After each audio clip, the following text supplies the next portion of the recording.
Welcome to Interface. We are back for the second part of a conversation with Professor Ramakrishnan, who will be talking about plurality, cultural interface, and translation in India. So, as a person who has worked among many languages, how have you found the very process of translation working? Is there some very clear space for translation, and also whether the departments in various states are doing something serious to promote this kind of exchange, at least regionally, for example, the translations among Dravidian languages. So is it on, or are there problems? We are yet to really look at translation as a very important component of living together in a multicultural or what you call multilingual society. I often quote the example of a Turkish university where I went in Istanbul, where there is a department of translation with 60 plus faculty members. And they train people in translation from actual translation of hotel menu to live telecast of Turkish news on BBC. And in our country, translation is put to all kinds of uses in visual media, print media, in publishing, in dubbing, in what you call a variety of, but there is hardly any intellectual input by departments of languages. This failure apart, I do feel English departments have an additional responsibility of bringing together Indian languages or Indian language through the medium of English. A large number of Indian texts are not available for circulation because there are no good translation. And this also makes us strangers in our own country.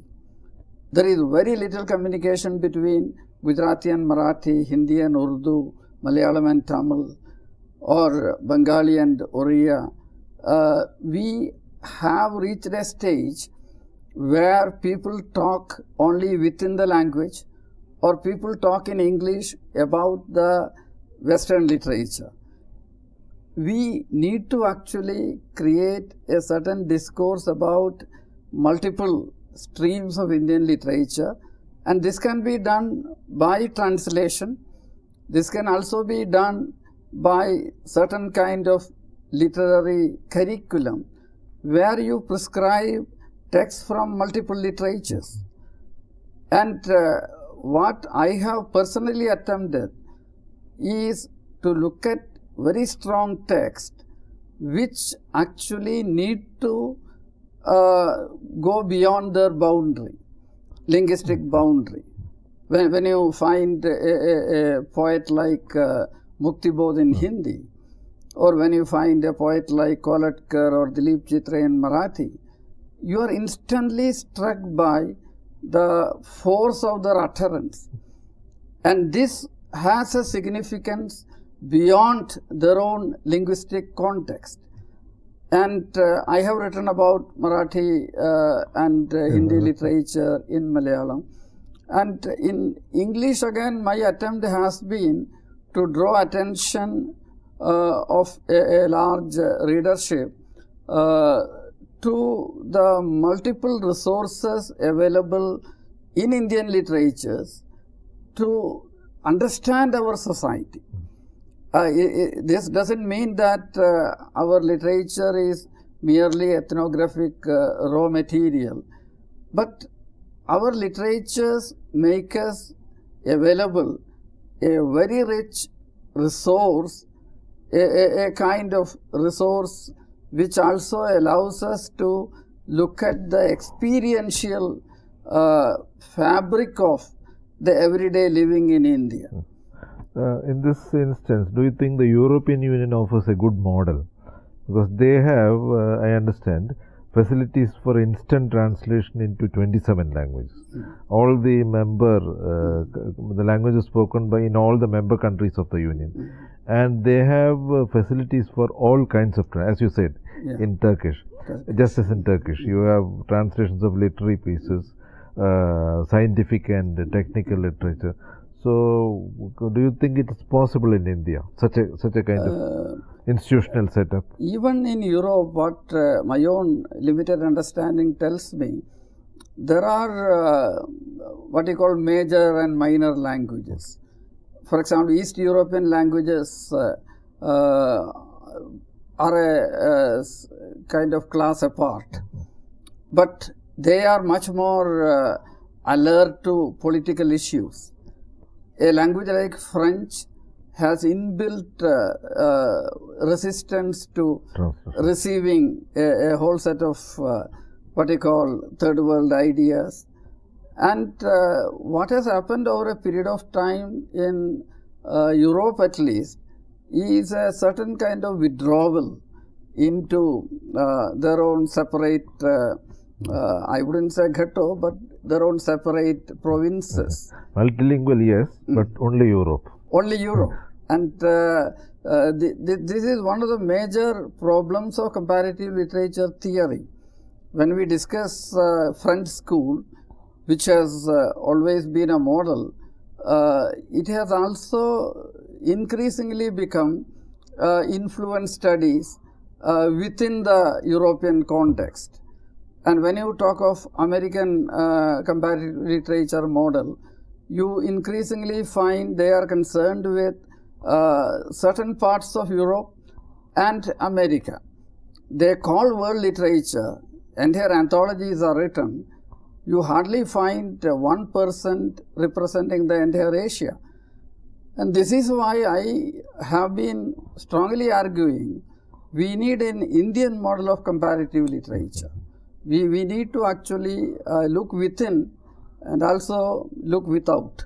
And probably this Indian model too will have to be fine-tuned a little. For example, these days you have literary gatherings in which intellectuals not only from the Indian states but also from neighboring countries like Bangladesh, Sri Lanka, Pakistan, Nepal, Afghanistan, the entire South Asian region participate.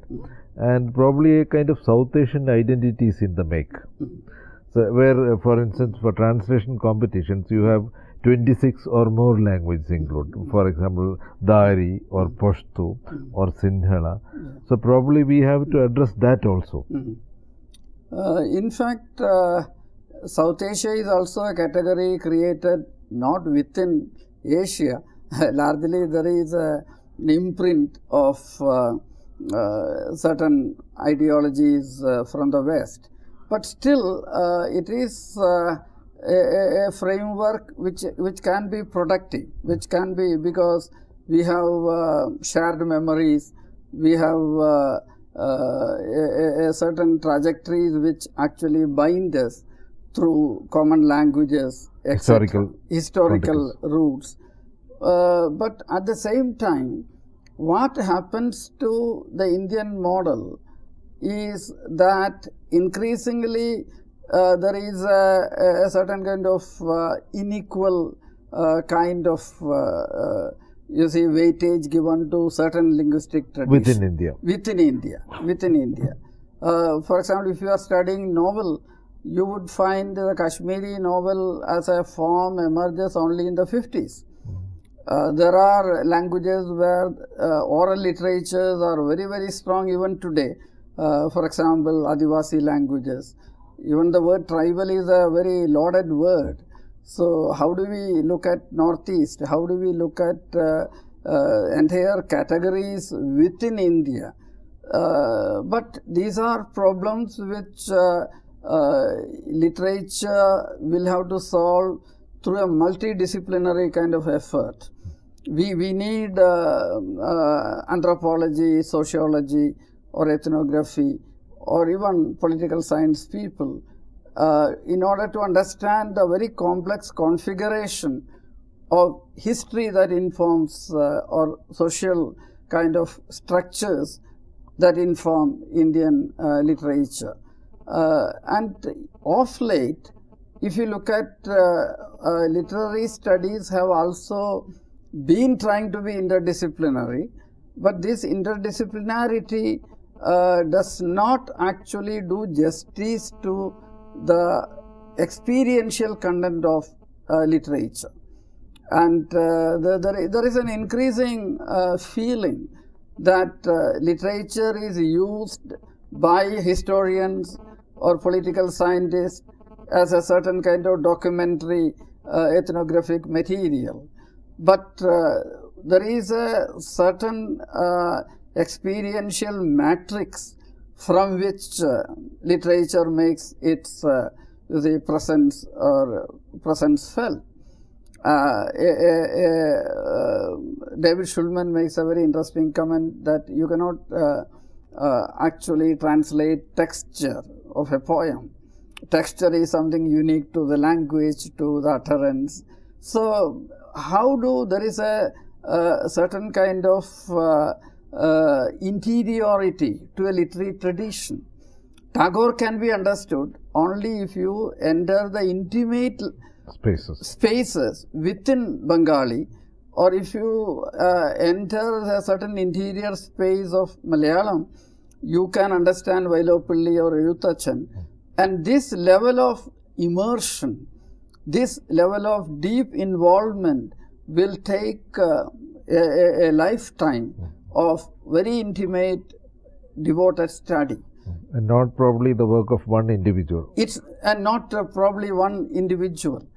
And historians or literature, or political scientists try to actually look at a translation and jump to conclusion, or cursory reading makes them conclude that this text is about this. But perhaps the greatest advantage of comparative literature is it trains you to close reading. And close reading is a cultural responsibility. And when close reading allows you to discover a deeper layer of interior kind of domain of a culture or a language, it also allows you to understand how identities are constituted through discourses. And you can only compare, or you can only use literature for comparison when you have actually looked at the deep internal structure of literary kind of text. So all this would mean that any kind of homogenization, exactly, any attempt to lump together literatures are bound to fail. Exactly, yeah.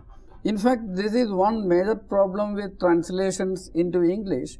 When we translate literatures produced in Indian languages into English, English has a certain kind of power.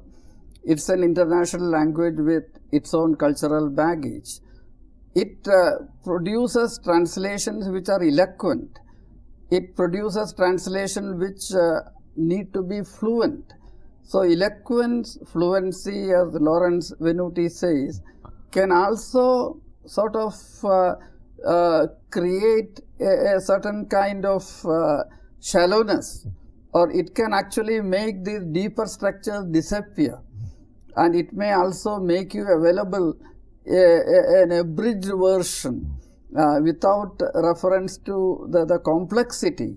And I am aware of your own work in translation, which has brought out the complexity of sometimes naming, or sometimes very how a creative writer like Bashir uses words which have several echoes in Malayalam, and all those echoes are lost when we actually translate them into English. So definitely, as you also have suggested, we need commentaries, we need translation studies as a discipline, which will bring out what is lost in translation through elaborate critical kind of commentaries. Earlier we had this kind of tradition we had philological commentaries in Sanskrit or in many Indian languages, and commentators used to spend a lifetime explicating a single text, and that could actually allow them to sort of create a system or create a cognitive kind of philosophy. But now we increasingly import philosophical systems from the West without reference to their own inception, without reference to how these philosophical discourses were constituted in the first instance. So I do feel if we try to translate the original Derrida, if we try to translate discursive prose from the West, it may actually allow us to grasp the complexity of the Western discourse of what you call textual and the other kind of explication. It requires painstaking work. It requires like the work you just mentioned, exactly, of ancient commentators and critics. Yeah. And I do feel there is a felt need for listening to philosophy from the West.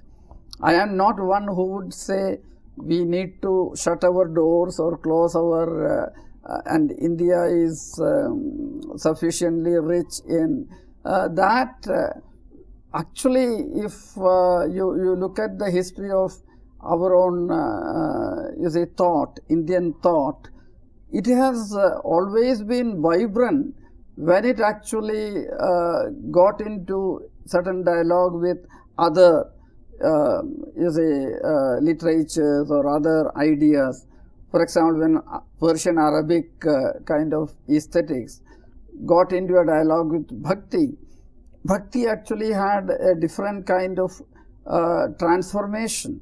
When Bhakti reached North India, it actually was it encountered Sufism, and you find it also underwent a transmutation.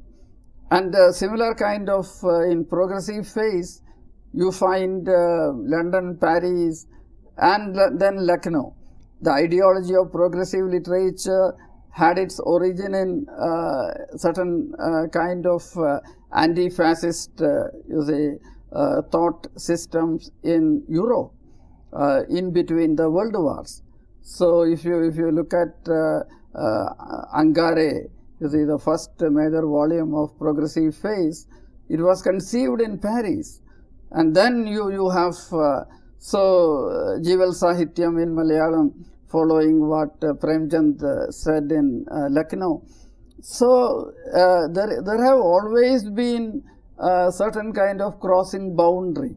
Indian literatures always, whether it is Bhakti or modernism or progressive phase, have always allowed its authors and its ideas to travel. So in that sense, it actually is open to multiple influences, and perhaps it's we make a major mistake when we actually conceive literature as something bounded by the political kind of frontiers. The political boundary is not the boundary of the culture. Cultures always have porous, what I call permeable kind of boundaries. And Tamil, Malayalam, both have actually, each has benefited from its association with the other. And you need to actually look at these osmotic pressures which make text open, and a text is always a field of, what Bars would say, a field of science. It can, we try to actually limit it with one canon or with one, but there are echoes of multiple layers, multiple kind of philosophical system, and it need not be contained in a single kind of framework. So what is called for is this kind of a new approach. Not new, Yeah. a revival of the kind of approach Yeah. which once existed. Exactly. So what is called for is painstaking work. Yeah. The kind of work which would unearth all these deep layers of meaning, signification. Yeah. In fact, translation sometimes can become a shortcut in the place of this painstaking work. We actually, there is this debate now going on whether comparative literature should actually work with many languages or can work with translations. And I've been actually suggesting that in the Indian context, students need to actually have direct knowledge of at least 2 or 3 languages. It's easy for many students to become familiar with an additional language apart from English and their mother tongue. So this would also allow them to look at the textual traditions in a larger kind of social context. And there are large multilingual areas in India also. Yeah. Multilingual, at least bilingual. In fact, as I was saying, no linguistic area is homogeneous. You find in the recent People's Survey of Indian Languages, Professor Ganesh Devi has been organizing it, and their findings actually reveal that almost all regions are multilingual. Even if you go north or south, or almost every state has 4 or 5 languages. And when you go to northeast, the situation may be much more complex.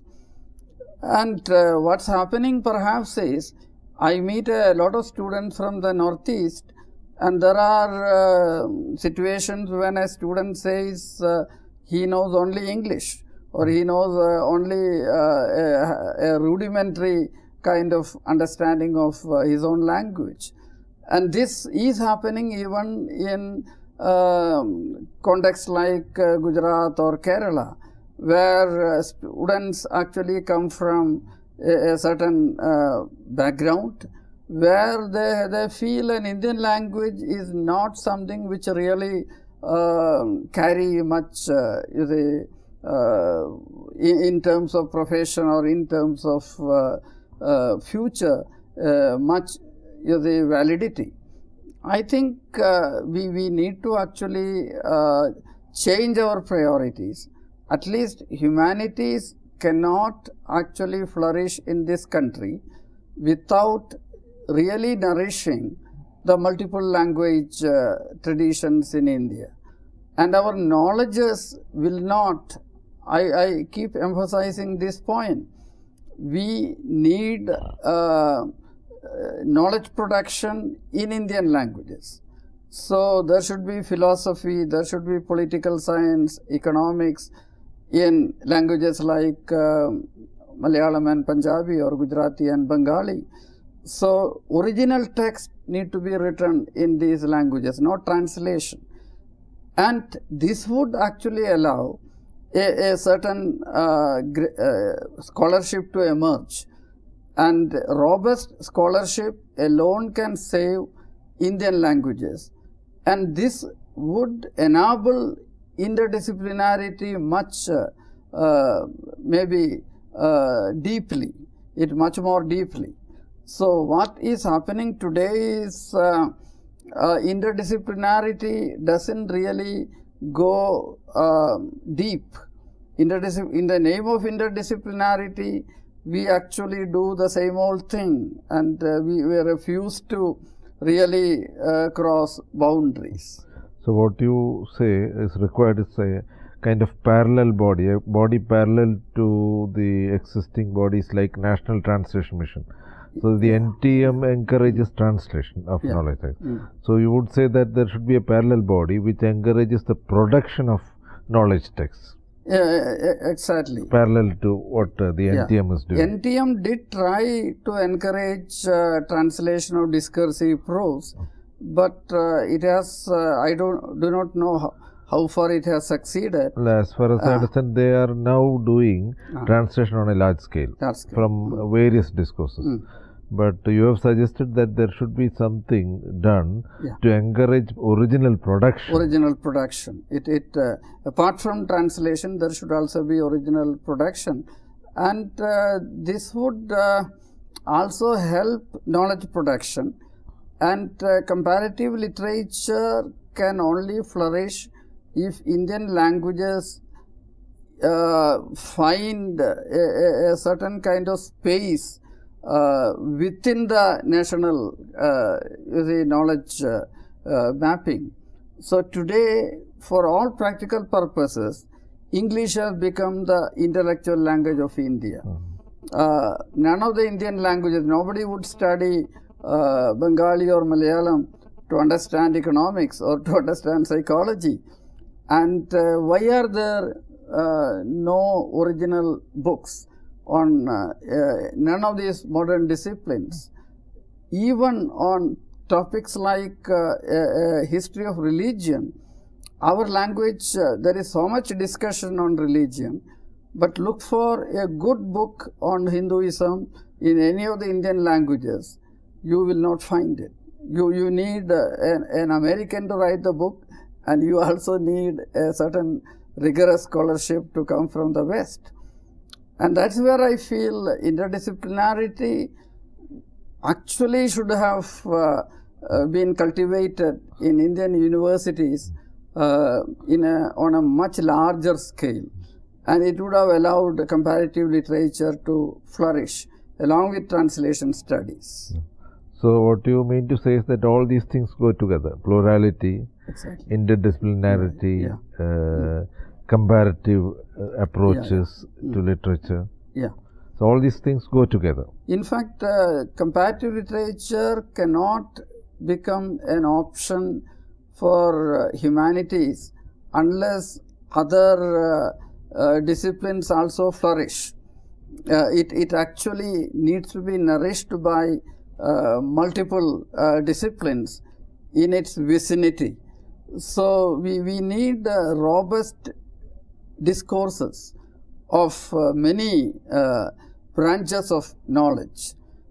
And when Indian languages themselves do not actually have the robustness, the intellectual rigor which will support critical kind of exploration, comparative literature inherently becomes weak in its disciplinarity.